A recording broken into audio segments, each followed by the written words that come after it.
Bonjour à tous, je m'appelle Khawla Islimani et je travaille sur les écoulements triphasiques et comportements des polluants dans la zone non saturée lors de la dépollution des sols par SVE et MPE.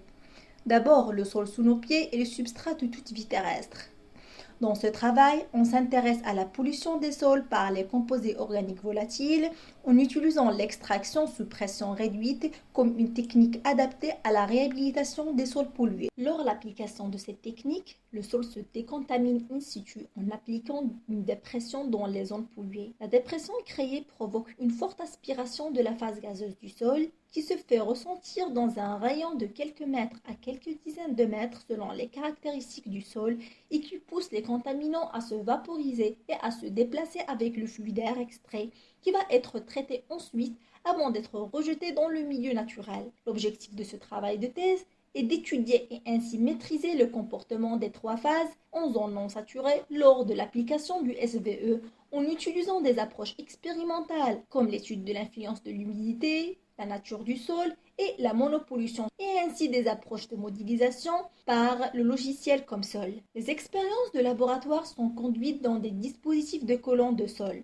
Pour ce faire, nous avons utilisé un montage à l'échelle du laboratoire qui est conçu également pour suivre la concentration du gaz au cours d'extraction. La colonne utilisée est une colonne de petite dimension dont l'écoulement d'air est unidirectionnel. Elle est couplée à l'aide d'un raccord en cuivre avec le système d'extraction qui fonctionne à l'aide d'une pompe à vide. La sortie de la pompe est couplée avec un débitmètre volumique.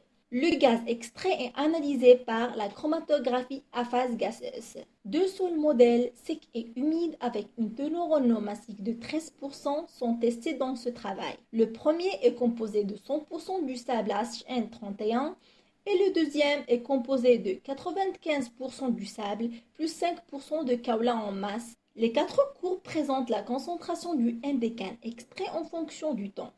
On remarque que la concentration du polluant dans le gaz extrait diminue avec le temps jusqu'à devenir constante. L'allure de la courbe obtenue est représentative des trois étapes d'une extraction SVE classique définie par l'étape de phase d'évacuation initiale avec une faible diminution de la concentration en fonction du temps, suivie d'une phase d'évaporation où la concentration diminue d'une manière plus significative au fil du temps et une dernière phase de diffusion où la concentration extraite devient faible. Pour le sol humide, cette phase est absente. La présence d'eau empêche la présence de polluants libres dans la phase gazeuse.